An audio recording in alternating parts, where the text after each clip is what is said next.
Bab 1031. Setelah itu, dia mengambil pisau makan dan menikamnya tepat di tengah meja.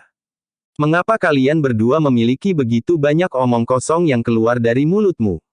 Dan siapa yang kau sebut tomboy? Phoenix menanyai mereka dengan dingin. Bahkan musuhnya tidak bisa membuatnya meneteskan air mata di medan perang. Apa yang membuat para wanita ini berpikir bahwa mereka bisa menggertaknya? Phoenix mengutak-atik pisau makan malam. Ancaman itu jelas. Dia bisa mengirim pisau itu terbang lurus ke leher Zara dan Yvette kapan saja. Zara dan Yvette sangat ketakutan. Mereka bertukar pandang tak berdaya dan tertawa lemah. Maksudku, menurut kami kamu juga sangat hebat. Kami sangat senang kamu bergabung dengan kami. Mereka tidak berdaya melawan Phoenix, jadi mereka memilih untuk tutup mulut. Bagaimanapun, mereka berdua hanya punya nyali untuk menggertak mereka yang lebih lemah dari mereka. Semakin baik Zoe bagi mereka, semakin mereka memanfaatkannya. Tetapi ketika dihadapkan dengan kekerasan seperti yang baru saja ditunjukkan Phoenix, mereka akan langsung ketakutan. Zoe sangat menghargai persahabatannya. Karena dialah yang meminta mereka untuk menjadi pengiring pengantinnya, dia tidak punya pilihan selain menahan intimidasi mereka. Faktanya, Zoe juga memiliki sisi dominan dalam dirinya. Jika bukan karena toleransinya, dia pasti sudah mengirim mereka berkemas untuk pulang. Yah, bagaimanapun, kita perlu mencari kelompok pengiring pria baru. Kelompok ini tidak akan berhasil. Melihat bahwa mereka tidak bisa memerintah Phoenix, Zara segera berbalik untuk menargetkan 4 orang yang tersisa. Yvette mengangguk setuju. Itu benar. Pengiring pria ini menghebohkan. Lihat mereka berempat. Selera fashion mereka sudah ketinggalan zaman. Kulit mereka terlalu gelap, dan beberapa dari mereka besar seperti banteng. Oh, ini mengerikan. Tempat di sebelah pengiring pengantin seperti kita.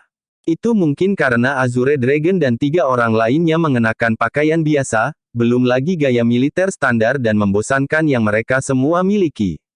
Seluruh tampilan membuat mereka tampak siap memicu dan tidak dapat didekati. Zara dan Yvette pasti tidak akan puas dengan mereka.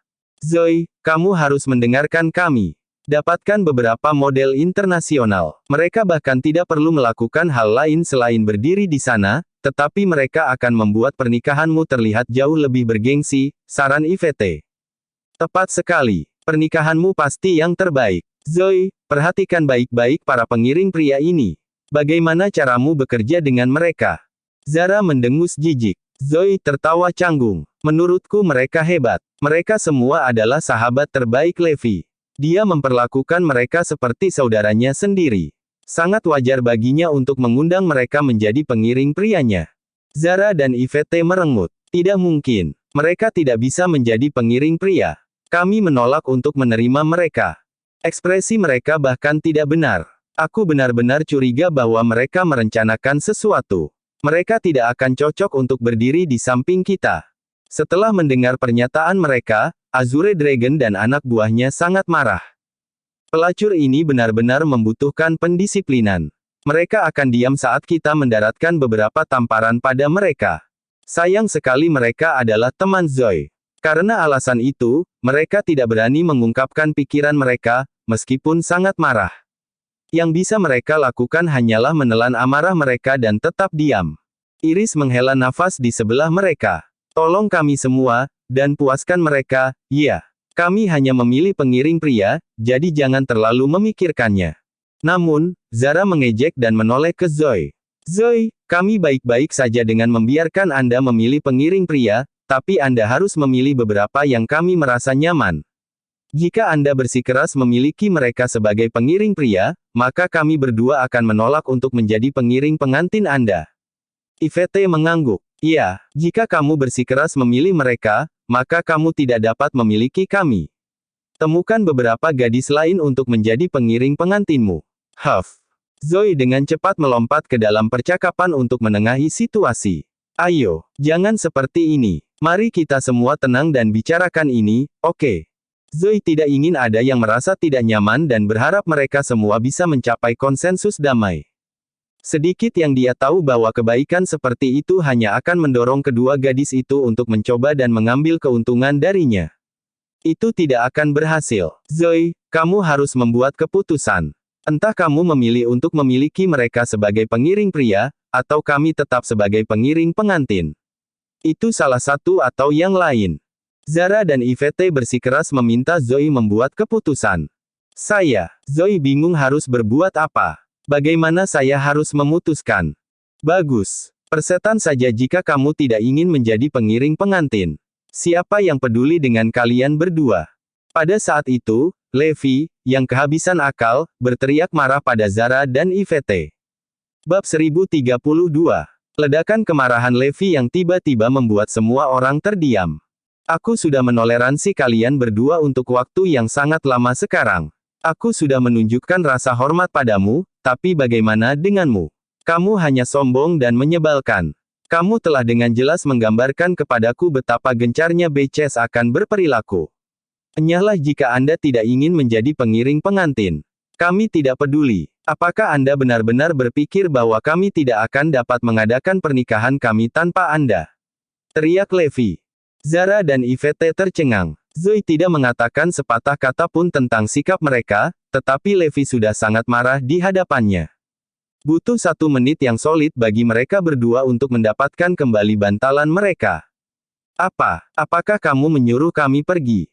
Keduanya menatap Levi tak percaya. Iya, tersesat jika kamu tidak ingin menjadi pengiring pengantin. Zoe telah memperlakukan kalian berdua sebagai temannya, tapi bagaimana denganmu? Bagaimana kamu memperlakukannya? Kamu telah dengan kasar menyuruhnya berkeliling, memintanya untuk membuat pengaturan baru untuk akomodasi dan makananmu. Tidak apa-apa, kami masih bisa mentolerir itu. Tapi meminta untuk memilih pengiring pria. Permisi, apakah kamu atau Zoe siapa yang akan menikah? Pernahkah Anda memberi Zoe sedikit rasa hormat? Apakah Anda serius menganggapnya sebagai teman Anda? Kami telah mengundang Anda untuk menjadi pengiring pengantin kami, bukan VIP yang seharusnya kami senangi. Apa yang membuatmu berpikir bahwa kamulah yang memutuskan bagaimana pernikahan kita harus diadakan? Apa lagi yang kamu inginkan? Apakah kamu ingin mengubahku, pengantin pria yang aneh dari pernikahan itu, keluar juga? Levi menyerang mereka dengan pertanyaan. Kedua wanita itu dibuat terdiam. Zara dan Yvette berdiri dari kursi mereka dan menatap Zoe. Kau juga tidak ingin kami menjadi pengiring pengantinmu, kan? Kau akan memilih mereka di penghujung hari, bukan? Zoe, katakan sesuatu jika kamu masih memperlakukan kami sebagai temanmu. Kamu akan tahu siapa yang harus dipilih jika kamu pernah menganggap kami sebagai teman sejatimu. Zara dan Yvette dengan keras kepala bersikeras agar Zoe membuat keputusan. Yang mengejutkan mereka, Zoe memasang ekspresi dingin saat dia berbicara. Jika kalian berdua adalah teman sejati saya, Anda tidak akan meminta saya untuk memilih. Karena Anda tidak memperlakukan saya dengan tulus sebagai teman Anda, maka tidak ada gunanya saya bersikap sopan kepada Anda. Silakan pergi. Zoe muak dan akhirnya memberi mereka jawaban. Kedua gadis itu memandang Zoe dengan tidak percaya karena mereka tidak pernah menyangka Zoe akan membuat keputusan seperti itu. Satu-satunya alasan mengapa mereka berani bertindak begitu lancang adalah karena mereka mengira Zoe lemah lembut. Tidak pernah terlintas dalam pikiran mereka bahwa Zoe berubah begitu banyak dalam waktu sesingkat itu, terutama dalam hal kepribadiannya. Bagus. Ini luar biasa. Beraninya kau menolak kami sebagai pengiring pengantinmu. Kau akan menyesali ini. Zara mengamuk. Iya, itu benar. Tanpa kami, siapa yang akan kamu minta untuk menjadi pengiring pengantinmu? Levi mencibir, wanita mana saja yang berkaki dua. Itu sama saja seperti berbelanja bahan makanan di pasar. Levi sudah memikirkan kandidat, dan salah satunya adalah Helena Engler. Siapapun akan lebih baik dari dua badut ini. Lagi pula, mereka bahkan tidak akan berada di sini jika bukan karena Zoe, yang masih peduli dengan persahabatan mereka. Huff. Kamu pikir kamu siapa, Zoe Lopez? Apakah kamu bahkan sadar bahwa pernikahanmu adalah untuk pernikahan kembali? Mengapa kamu membuatnya begitu megah? Kamu benar-benar tidak tahu malu, kan? Iya, apakah Anda pikir Anda seorang selebriti? Saya akan sangat malu untuk menikah lagi. Apalagi mengadakan pernikahan untuk itu. Apakah Anda tidak ingin reputasi Anda lagi? Mereka mengejek, merobek fasad mereka sama sekali. Ini Erudia yang menakutkan. Orang-orang akan menertawakanmu karena membuat pernikahan ulang yang megah. Budaya semacam ini akan menjadi lelucon di luar negeri. Nyah. Zoe berteriak di tengah kemarahannya. Apakah kita harus pergi hanya karena kamu menyuruh kami? Bagaimana jika aku menolak untuk pergi? Hah? Apa yang bisa kamu lakukan? Kami akan pergi kapanpun kami mau. Bukan hanya karena kamu menyuruh kami. Zara dan Yvette mencibir padanya. Usir mereka jika mereka menolak untuk bekerja sama. Suara dingin Levi terdengar. Bagus. Karena aku sudah menunggu seharian untuk menghajar para pelacur ini. Kura-kura hitam bergumam kesal. Bab 1033. Bahkan Iris memiliki dorongan untuk mengusir kedua wanita itu, apalagi Azure Dragon dan anak buahnya, yang semuanya memiliki temperamen buruk. Kamu tidak akan berani. Jangan berani-berani menyentuh kami. Zara dan Yvette mengancam. Laki-laki Erudian benar-benar tidak sopan. Kalian semua bertingkah seperti orang barbar. Sungguh kasar. Kalian bahkan tidak memiliki sopan santun dasar. Kalian semua harus benar-benar mengambil pelajaran dari orang asing. Masing-masing dari mereka sangat sopan, tidak sepertimu. Biadab, menjijikkan. Mereka berdua memekik pada kura-kura hitam dan orang-orang lainnya. Setelah menghabiskan bertahun-tahun di luar negeri, mereka merasa diteguhkan oleh budaya di sana dan sekarang mulai mengudara. Mereka tidak hanya mencemooh segala sesuatu yang berhubungan dengan Erudia, tetapi mereka juga menjadikan misi mereka untuk membandingkan Erudia dengan negara-negara asing dengan segala cara yang mungkin. Ini terutama terjadi pada kasus orang. Tak perlu dikatakan, mereka merasa bahwa orang asing lebih baik daripada orang Erudian. Dan setelah melalui seluruh cobaan itu beberapa waktu yang lalu, mereka hanya merasakan prasangka yang lebih kuat terhadap Erudian. Lihat orang-orang ini. Jika aku tidak tahu ini adalah Erudia, aku akan berpikir bahwa aku telah dibawa kembali ke zaman batu. Kalian semua sangat biadab. Levi menatap mereka dengan tatapan dingin. Lemparkan mereka keluar. Setelah menerima perintah itu, kura-kura hitam mengambil kesempatan untuk melampiaskan kekesalannya. Dia meraih dua wanita yang memekik, satu di masing-masing tangan, dan menyeret mereka ke pintu masuk. Lepaskan saya. Namun, perjuangan gila-gilaan mereka tidak berhasil. Kura-kura hitam tanpa ampun melemparkan mereka keluar dari pintu seolah-olah dia sedang membuang sampah. Zara dan Yvette merasakan rasa sakit menjalari tubuh mereka sementara mereka menatapnya dengan mulut ternganga kaget. Mereka telah dibuang seperti pengemis ke jalan. Tunggu saja. Kalian petani Erudian rendahan. Orang barbar. Aku akan mengekspos semua tindakan vulgar kalian ke dunia. Mereka terus berteriak. Negara yang mengerikan ini membuatku muak. Kita seharusnya tidak berada di sini. Kita ingin meninggalkan tempat biadab ini sekarang juga. Jeritan kebencian mereka yang riuh bergema di jalan saat mereka pergi dengan janji bahwa mereka akan kembali untuk membalas dendam. Levi menatap Azure Dragon. Setelah Azure Dragon menarik beberapa tali, kedua wanita gila itu segera dideportasi ke luar negeri. Mereka benar-benar diusir dari Erudia. Saat mereka pergi, mereka masih memastikan untuk menyuarakan omelan mereka. Jangan khawatir, kami bahkan tidak ingin melangkah ke perbatasan negara ini lagi. Orang barbar, kalian semua ditakdirkan untuk hidup sebagai petani. Baru setelah mereka turun dari pesawat ke tanah asing, mereka benar-benar menghela nafas lega. Oh, akhirnya kita sampai. Aku bisa mencium aroma manis dari udara asing lagi. Lihat betapa glamornya di negeri asing ini. Zara hampir mengerang gembira. Moodku 100 kali lebih baik sekarang setelah kita meninggalkan tempat biadab bernama Erudia itu. Udara di sini sangat segar. Tepat sekali. Lihat semua wajah yang familiar ini. Oh, aku sangat senang sekarang.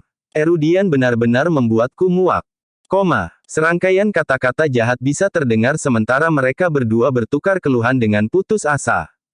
Ketika mereka meninggalkan bandara, mereka memutuskan untuk tidak menurunkan taksi. Sebaliknya, mereka ingin berjalan-jalan kembali. Mereka merasa perlu menyaring udara Erudian yang kotor di tubuh mereka dengan udara segar dan bersih di negeri asing tercinta mereka. Menurut mereka, Erudia adalah negara kecil. Aku tidak akan pernah mengakui bahwa aku Erudian. Sayang sekali. Yvette memutuskan dengan tegas. Ya, kami orang asing. Warga negara yang mulia. Erudia tidak pantas memiliki kami. Zara setuju dengan pernyataannya. Pada saat itu, sekelompok pria asing berjalan melewati mereka. Mereka tampak garang, dengan niat membunuh yang jelas di mata mereka. Setelah melihat dua wanita centil, mata mereka bersinar dengan kilatan jahat.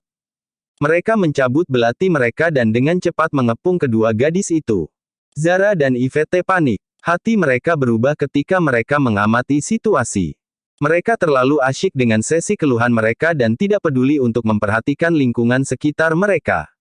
Meskipun yang mereka bicarakan hanyalah betapa bagusnya negara asing, mereka telah bertemu dengan perampok ketika mereka pertama kali tiba di negeri asing. Pada tahun-tahun setelah mereka tinggal di luar negeri, mereka bertemu dengan beberapa kasus perampokan. Mereka tidak luput, bahkan ketika mereka berada di tengah kota yang ramai. Oleh karena itu, mereka tidak berani keluar rumah pada malam hari.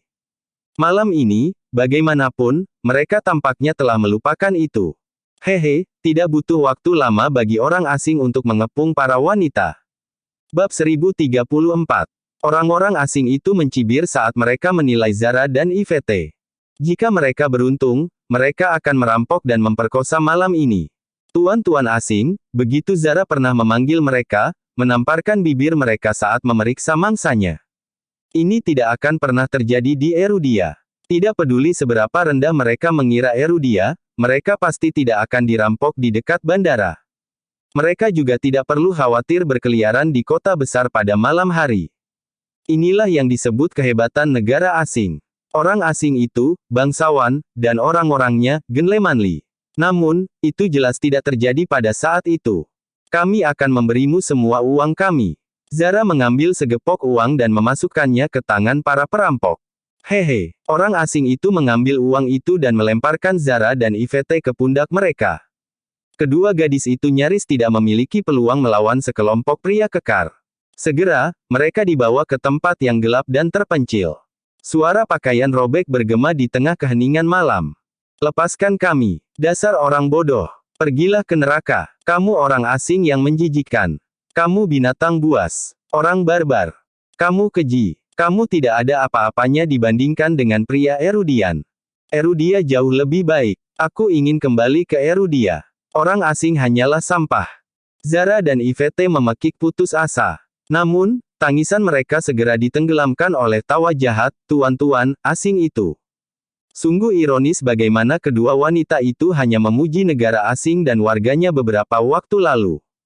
Hanya pada saat bahaya besar orang akan pernah berpikir tentang tanah air tempat mereka dibesarkan. Di lain waktu, Erudia hanyalah sampah bagi mereka. Ketika mereka berada di luar negeri, mereka menolak untuk mengakui kewarganegaraan Erudian mereka. Mereka akan mengatakan bahwa mereka berasal dari pulau tetangga Erudia dan berpura-pura sebagai warga pulau, bahkan tidak berani berbicara sepatah kata pun dalam bahasa Erudian. Bagi mereka, itu memalukan untuk mengakui bahwa mereka adalah orang Erudian. Sementara itu, ketidakhadiran Zara dan Yvette hampir tidak berdampak pada Levi dan Zoe. Tidak butuh waktu lama bagi mereka untuk menemukan dua pengiring pengantin lagi sebagai pengganti, dan mereka adalah Helena dan Direktur Keuangan, Elena. Keduanya jauh lebih baik daripada Zara dan Yvette. Adapun pengiring pria yang dibenci Zara dan Yvette, mereka adalah resimen 5 perang besar, bawahan langsung dewa perang. Mereka praktis tak terkalahkan di medan perang. Begitu identitas mereka diketahui, Erudia tidak hanya akan kagum, tetapi seluruh dunia juga akan gemetar ketakutan. Tidak masuk akal bahwa Zara dan Yvette menganggap mereka tidak layak berdiri di samping mereka berdua. Saat tanggal pernikahan mereka semakin dekat, Zoe dan Levi mengirimkan undangan terakhir mereka. Selain Ezra dan 8 panglima tertinggi 9 zona perang lainnya, Levi juga mengundang teman-teman dekatnya. Tapi orang yang benar-benar ingin dilihat Levi adalah gurunya, Angus Belfort. Setelah mendaftar di tentara, Anguslah yang melihat potensi besar dalam diri Levi. Dialah yang telah melatihnya dan memastikan kesukaannya. Zoe juga mengundang sekelompok besar teman. Dia berpikir bahwa tamu Levi adalah orang biasa. Sedikit yang dia tahu bahwa setiap orang di daftar tamunya adalah orang yang hebat. Bahkan penyebutan nama mereka dapat dengan mudah menyebabkan kegemparan di Erudia atau bahkan negara asing. Jika orang tahu bahwa kelompok orang ini akan muncul bersama, seluruh dunia akan menjadi gila. Levi tersenyum pada Zoe. Di pernikahan kita, aku akan memberitahumu betapa hebatnya suamimu. Kamu akan tahu betapa cakapnya aku sebenarnya. Dia telah berjanji untuk mengungkapkan identitasnya di pesta pernikahan dan berterus terang kepada Zoe, keluarga Lopez, dan keluarga Black. Melihat betapa percaya diri Levi, Zoe sangat menantikan hari itu. Akhirnya, saya akan menemukan rahasia ini. Aku sudah menunggu terlalu lama untuk saat ini. Sejak Levi dikurung di penjara, aku berharap suatu hari, ketika salju menutupi semuanya dengan warna putih, Levi akan kembali padaku dengan penuh kemenangan. Dan sejak saat itu, dia akan melindungiku selamanya dan selalu. Sepertinya keinginanku akan segera terkabul. Bab 1035. Ada begitu banyak yang tidak aku ketahui tentang Levi, tapi dia berjanji untuk memberitahuku tentang hal itu pada hari pernikahan kami. Saya tahu saya benar untuk bersabar. Ketika Garnisun akhirnya mengetahui bahwa Levi masih hidup dan akan menikah, keluarga itu terguncang sampai ke intinya. Bagaimanapun, Levi adalah putra tidak sah dari Tyrone Garrison, patriark berikutnya dari keluarga Garrison. Upacara pengangkatan Tyrone akan datang, tetapi itu sangat dipengaruhi oleh berita tentang Levi. Garnisun cemas karena upaya mereka yang gagal untuk membunuh Levi. Oleh karena itu, lebih sulit bagi mereka untuk melakukan upaya lain pada saat itu. Jika kamu diberitahu tentang bajingan itu sebelumnya, mengapa aku tidak diberitahu? Raung Kenny, yang menyalahkan Edward dan yang lainnya karena tidak memberitahunya tentang Levi. Kegagalan Edward adalah penyebab kesulitan mereka. Pergi ke neraka, kalian semua. Kenny terus mengaum. Orang-orang ini tidak membawa apa-apa selain rasa malu bagi keluarga Garrison. Situasinya mungkin lebih baik daripada kelihatannya. Maksudku, bajingan itu tidak sepenuhnya tidak berguna. Dia bos Morris Group. Bahkan keluarga terkemuka di Southampton mendengarkannya. Jelas Edward. Apa? Setelah mendengar itu, Kenny tampak sedikit lebih tenang. Itu tidak seberapa dibandingkan dengan apa yang telah dicapai keluarga kita. Jadi bagaimana jika dia adalah bos dari sebuah kelompok? Apa yang istimewa dari Southampton? Pelayan kita sudah cukup untuk menguasai kota itu secara langsung. Bajingan akan selalu menjadi bajingan. Kata Kenny marah. Kamu benar, dia hanya mencapai kesuksesan kecilnya karena darah bangsawan yang mengalir di dalam dirinya. Jika tidak, dia hanya akan menjadi tikus jalanan lainnya. Garnisun marah atas Levi dan fakta bahwa pria itu baik-baik saja. Dalam studi sebuah film mewah di suatu tempat di kota Auckland, lukisan kaligrafi bernilai miliaran tergantung di dinding. Ada juga berbagai vas porselen dan koleksi eksotis di ruangan itu, dan salah satunya bahkan bernilai 2 miliar. Alih-alih dikunci, barang-barang mewah ini dipajang di ruang kerja seolah-olah ruangan itu adalah lukisan kaligrafi pribadi dan museum antik. Seorang pria parubaya yang tinggi dan tampan menggerakkan penanya dengan anggun di atas kanvas, mempraktikkan kaligrafinya. Ketika dia selesai, nama Garnisun muncul, menandakan tekad pria itu untuk menjadi patriark berikutnya dari klan Garnisun. Dia tidak sabar menunggu lebih lama lagi untuk diangkat sebagai kepala klan. Pria ini adalah Tyrone Garrison, ayah biologis Levi. Seringai muncul di wajah Tyrone ketika dia selesai dengan pekerjaannya. Tak lama, pria itu akan memimpin keluarga kuno paling kuat di Erudia. Ketika saya ditunjuk sebagai patriark klan, jutaan orang akan tunduk di hadapan saya. Saat itu, aku akan menjadi orang paling kuat di Erudia. Seseorang pernah meminta saya untuk memilih antara karir saya dan seorang gadis yang adil. Saya memilih karir saya, dan saya tidak pernah menyesali keputusan saya karena saya akan segera memiliki semua yang saya inginkan, gumam Tyrone pada dirinya sendiri sebelum menyeringai. Sesuatu yang mengerikan telah terjadi, Tuan Garrison. Teriak sebuah suara dari luar. Bab 1036.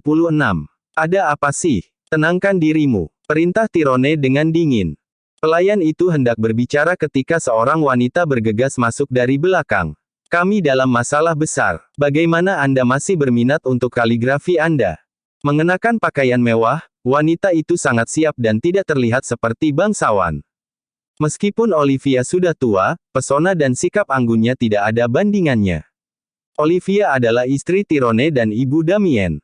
Sebagai anggota keluarga Garcia, keluarga terkuat kedua di Erudia, dia adalah satu-satunya yang layak menikahi Tyrone. Ada apa, Olivia? Tanya Tyrone. Apakah kamu ingat apa yang terjadi 20 tahun yang lalu? Tanya Olivia dengan mata melebar. Tyrone tidak akan pernah melupakan bagaimana dia jatuh cinta pada Emma ketika dia masih muda. 20 tahun yang lalu, dia hampir menghancurkan masa depannya. Iya, dan aku ingat pernah merawatnya. Jadi tentang apa ini? Tanya Tyrone dengan tatapan bingung. Bukankah kamu mengatakan bahwa Emma akan disimpan di Margo City selama sisa hidupnya dan dia tidak akan pernah pergi? Aku melakukannya karena aku mengenalnya. Dia tidak akan pernah meninggalkan kota itu. Aku bahkan mendirikan batu nisan di sana sebagai pengingat. Seperti orang gila, Olivia meraung, omong kosong. Batu nisan telah dihancurkan, dan Emma tidak bisa ditemukan dimanapun. Ternyata Anda tidak mengenalnya sebaik yang Anda kira. Apa? Dia meninggalkan Margo City dan bahkan menghancurkan batu nisan itu. Bagaimana mungkin? Tercengang, Tyrone hampir kehilangan keseimbangan. Bukankah kamu mengatakan bahwa kamu juga merawat bajingan itu? Bukankah kamu berjanji bahwa dia sudah mati dan tidak akan pernah menjadi ancaman bagi keluarga kita? Apakah kamu mengatakan bahwa bocah itu masih hidup? Tyrone tidak bisa mempercayai apa yang baru saja dia dengar. Dia lebih dari hidup. Bajingan itu yang membawa Emma keluar dari Margo City. Tidak hanya itu, dia juga telah membunuh Caleb dan mengalahkan klan Garrison di Haven. Bahkan Edward lumpuh ketika dia mencoba membunuh bajingan itu. Katamu bahwa dia tidak bisa hidup, tapi lihatlah ancaman yang dia berikan kepada kita. Bajingan itu telah mempermalukan keluarga kita. Gila karena marah, Olivia mengangkat vas porselen yang bernilai miliaran itu dan membantingnya ke lantai. Namun demikian, Tyrone terlalu putus asa untuk mengkhawatirkan vas itu. Itu tidak mungkin. Dia tidak bisa hidup. Aku berbohong kepada Emma ketika aku berjanji padanya bahwa aku akan membiarkan anak itu pergi. Aku harus membunuhnya, jadi aku meninggalkannya di pegunungan untuk membeku atau mati kelaparan. Bahkan seekor anjing liar pun bisa membunuh anak itu. Tidak mungkin dia masih hidup. Yah, bajingan itu masih hidup. Tidak hanya itu, dia juga baik-baik saja, kata Olivia sambil menatap tajam ke arah suaminya. Bagaimana bisa? Aku melakukannya sendiri. Aku meninggalkan anak itu mati di alam liar. Tyrone sangat bermasalah. Tunggu sebentar. Aku ingat sekarang. Itu pasti dia. Dia pasti yang bertanggung jawab. Seru Tyrone. Bab 1037. Bawa kepala pelayan ke sini sekarang. Teriak Tyrone dengan marah. Tak lama, seorang lelaki tua dengan rambut beruban tiba di tempat kejadian. Kepala pelayan itu berlutut di depan Tyrone dan Olivia, karena dia sudah bisa menebak mengapa dia dipanggil. Sebagai kepala pelayan, Dexter bertanggung jawab atas rumah tangga untuk kediaman Tyrone, tidak seperti Edward, yang tugasnya adalah melindungi Tyrone. Dexter ada di sana ketika Tyrone jatuh cinta pada Emma, dan dia membantu tuannya menjaga rahasia dan hal-hal lain. Jika tidak, kedua burung cinta itu akan ditemukan lebih awal. Dexter menyukai Emma, jadi dia membujuk Tyrone untuk tidak meninggalkan wanita itu beberapa kali. Saya kira Anda tahu mengapa Anda dipanggil. Tanya Tyrone dengan marah. Dexter tahu bahwa harinya akan tiba ketika Garnison akan menangkap berita tentang Levi. Saya tahu, Guru. Kalau begitu, ceritakan apa yang terjadi saat itu. Aku perlu tahu mengapa bocah itu masih hidup. Tyrone mengarahkan matanya ke kepala pelayan. Dexter menghela nafas. Setelah kamu meninggalkan anak itu, aku kembali untuknya karena aku tidak bisa membiarkan dia mati begitu saja. Dia adalah seseorang, dan yang lebih penting, dia adalah darah dagingmu. Olivia segera mengoreksinya. Tyrone hanya memiliki satu putra, dan itu adalah Damien. Bajingan itu bahkan tidak layak menyandang nama Garnison. Tidak ada yang akan melihatnya sebagai putra Tyrone. Dexter kemudian mengambil napas dalam-dalam sebelum melanjutkan, saya tidak bisa membiarkan anak Miss Jones mati, jadi saya membawanya ke Northampton dan meninggalkannya di jalanan. Saya memberinya kesempatan hidup. Jika dia beruntung, dia akan diadopsi. Jika tidak, dia akan mati beku. Untungnya, nasib baik padanya. Anak itu akhirnya diadopsi oleh klan Garrison di Northampton. Bahkan Levi tidak tahu bahwa dia berhutang nyawa kepada pria itu. Jika bukan karena Dexter, Levi pasti sudah mati di alam liar. Tidak mungkin dia bisa selamat jika tidak. Ketika Dexter selesai menjelaskan, Tyrone tersentak seolah-olah dia kesulitan bernapas. Jadi itu benar-benar kamu. Ini salahmu bahwa bocah itu masih hidup. Aku tidak pernah ingin dia hidup. Teriak Tyrone. Tyrone sangat marah sehingga dia membalik mejanya, karena semua barang berharga segera hancur berkeping-keping. Kemarahan berdenyut melalui pembuluh darah pria itu. Apakah kamu kehilangan akal sehat? Apakah kamu tahu berapa banyak masalah yang dia sebabkan pada kita? Fakta bahwa dia masih hidup tidak membawa apa-apa selain rasa malu bagi keluarga kita. Teriak Tyrone. Olivia mendekati Dexter dan menamparkan wajah pria itu dengan keras. Kamu tidak tahu apa yang telah kamu lakukan, kamu budak.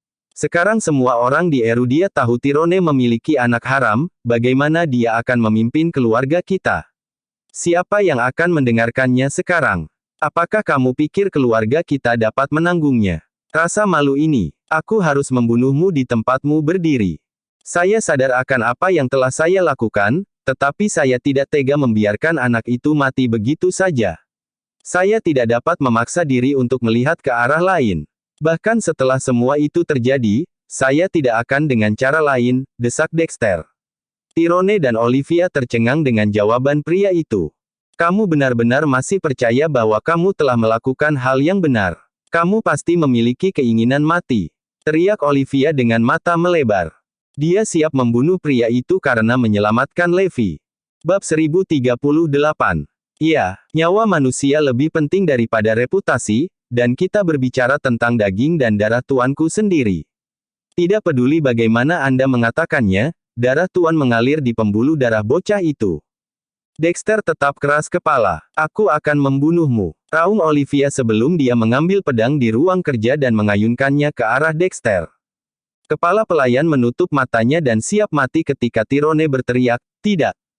Dexter tersenyum ketika Tyrone menghentikan Olivia karena dia mengenal tuannya dengan baik. Tyrone sama sekali bukan orang baik. Dia kejam dan kejam, atau dia tidak akan meninggalkan darah dan dagingnya sendiri untuk mati di alam liar. Guru tidak menghentikan Olivia hanya untuk menyelamatkan hidup saya. Mengapa dia? Dia tidak pernah sekalipun memperlakukan kita seperti manusia. Kami hanya budak, dan hidup kami tidak penting baginya. Kenapa kamu menghentikanku? Dia tidak berguna bagi kita. Teriak Olivia dengan keras. Apa yang akan kami katakan pada ayah jika Anda telah membunuhnya? Bagaimana kami menjelaskan diri kami sendiri? Dexter tersenyum karena dia tahu bahwa ada alasan mengapa tuannya membuatnya tetap hidup. Kepala pelayan harus menjadi kambing hitam mereka. Kau benar, apa yang terjadi telah terjadi. Sekarang, kita harus menjelaskan diri kita sendiri, sehingga kita bisa menyerahkannya ke klan. Dia akan menderita hukuman terberat kita. Dia akan membayar karena melanggar aturan. Tidak mungkin dia akan hidup, kata Tyrone sambil menatap kepala pelayan dengan dingin. Tidak, aku tidak bisa menunggu selama itu. Olivia tidak bisa menahan diri. Kalau begitu, potong tangannya, saran Tyrone dengan kejam, jadi Olivia mengangkat pedang itu sekali lagi sebelum mengayunkannya dengan tegas. Dexter menangis keras, meninggalkan rasa sakit yang luar biasa. Lebih baik, Olivia, kalau tidak, kamu masih punya kaki. Garnisun tidak memiliki masalah dalam hal mempermainkan kehidupan manusia, terutama kehidupan para pelayan rendahan. Aku baik-baik saja. Jadi apa yang harus kita lakukan dengan si Betech dan bajingan itu? Tanya Olivia. Aku tidak ingin apa-apa selain membunuh keduanya, tapi sekarang bukan waktu yang tepat. Jika kita melakukannya sekarang, kita akan menjadi lelucon bagi dunia. Tyrone menghela nafas. Olivia mengangguk setuju. Kamu benar, dunia sedang mengawasi kita sekarang. Jika kita bergerak sekarang, kita akan mengambil risiko menodai reputasi kita di Erudia dan seluruh sisi timur dunia. Melihat seperti itu, apa lagi yang bisa kita lakukan? Tyrone dalam kesulitan. Jika semuanya gagal, mungkin kita akan memintanya untuk bergabung dengan kita. Lebih aman seperti itu, saran seorang pelayan. Sayangnya, begitu dia selesai berbicara, dia ditampar oleh Olivia. Apakah kamu serius menyarankan agar kita membiarkan bajingan itu menjadi salah satu dari kita? Apa hak bajingan itu untuk masuk ke dalam rumah ini? Aku tidak akan pernah menyetujuinya, dan menurutku klan juga tidak akan setuju, teriak Olivia, benar-benar marah. Itu benar, dia tidak akan pernah layak bergabung dengan kita. Setidaknya, tidak dengan identitasnya saat ini. Jika dia ingin menjadi bagian dari kita, dia harus mendapatkannya. Aku hanya akan mengizinkannya bergabung dengan kita setelah klan mengakui kekuatannya. Tyrone setuju. Bab 1039. Olivia mengangguk penuh semangat. Kudengar dia bagus. Mari kita lihat apakah dia memiliki apa yang diperlukan untuk menjadi salah satu dari kita. Aku tidak percaya dia bisa mengalahkan Damien. Jika dia tetap rendah hati dan bekerja cukup keras, dia mungkin bisa bergabung dengan keluarga saya, renung Tyrone. Saya percaya bahwa dia adalah orang yang mampu. Bagaimanapun, dia adalah darah dan dagingku sendiri. Kurasa tidak. Levi tidak tunduk pada siapapun, bahkan pada keluarga Garrison. Dia terlalu arogan. Pada saat itu, Damien kembali.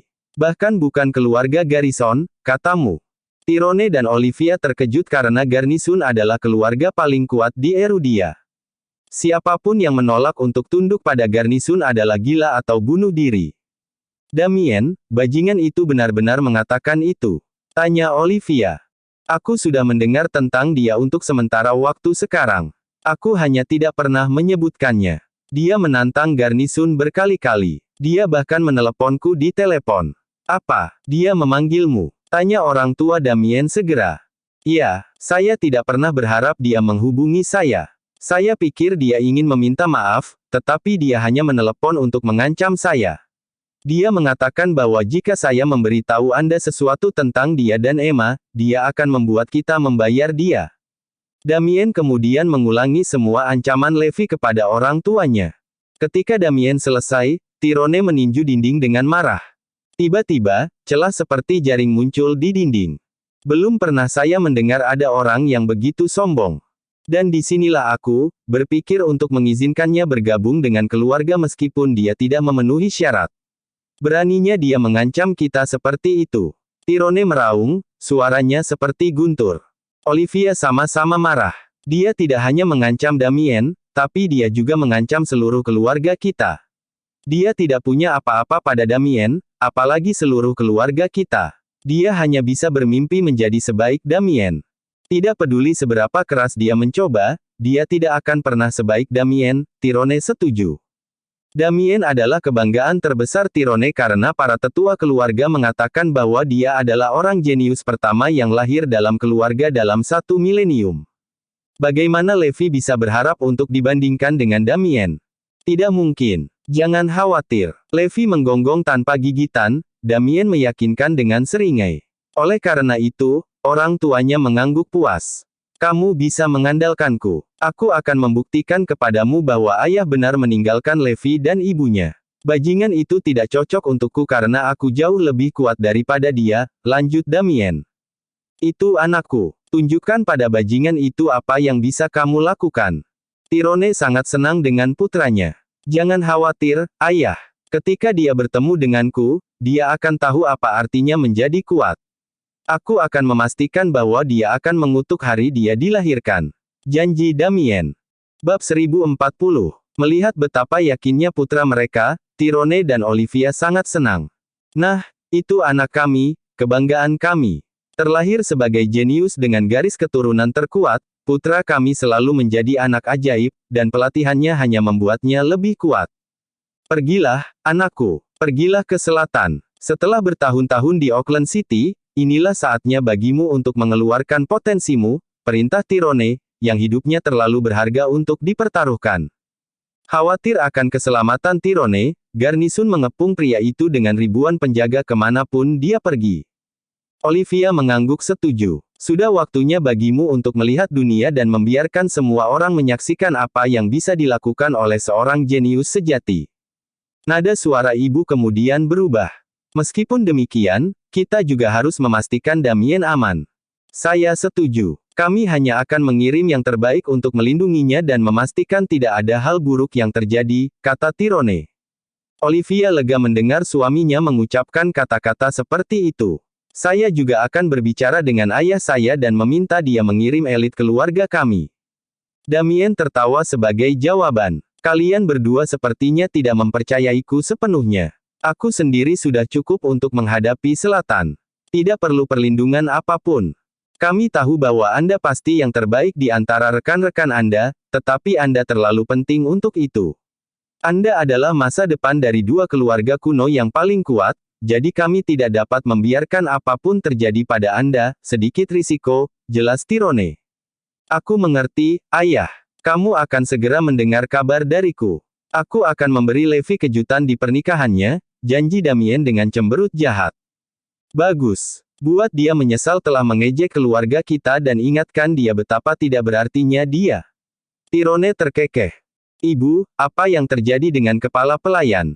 Tanya Damien sambil menatap Dexter dengan rasa ingin tahu. Setelah ibunya menceritakan segalanya tentang apa yang telah dilakukan Dexter, Damien berjalan ke kepala pelayan dan menginjak luka-lukanya. Darah menyembur dari luka pria itu. Dexter berteriak lagi kesakitan sebelum menatap Damien dengan wajah pucat. Anak ini lebih kejam dari ayahnya. Dia benar-benar mewarisi kekejaman kedua orang tuanya. Berada di bawah belas kasihannya lebih buruk daripada kematian itu sendiri, jadi saya memilih kematian. Dexter tiba-tiba berdiri dan siap mengakhiri hidupnya dengan membenturkan kepalanya ke dinding. Damien menendang Dexter dan membuat kepala pelayan itu terbang. Mencoba bunuh diri. Kamu belum punya izin untuk mati. Damien kemudian tertawa gila. Tolong beri aku kematian yang cepat, Tuan Tyrone. Aku bersedia menerima kematian sebagai hukumanku, Dexter memohon pada Tyrone yang acuh tak acuh. Mengapa kamu terburu-buru untuk mati? Bukankah indah untuk hidup? Damien terus mengolok-olok kepala pelayan. Kurasa ini membuatmu menjadi penyelamat Levi, bukan? Kalau begitu, kamu harus menunggu dia menyelamatkanmu. Apakah kamu pikir dia akan datang untuk menyelamatkanmu jika aku memberitahunya bahwa kamu telah menyelamatkannya? Kehidupan. Damien kemudian menoleh ke orang tuanya. Aku akan membawa kepala pelayan itu bersamaku. Aku harus menggunakannya untuk melawan Levi. Bersambung.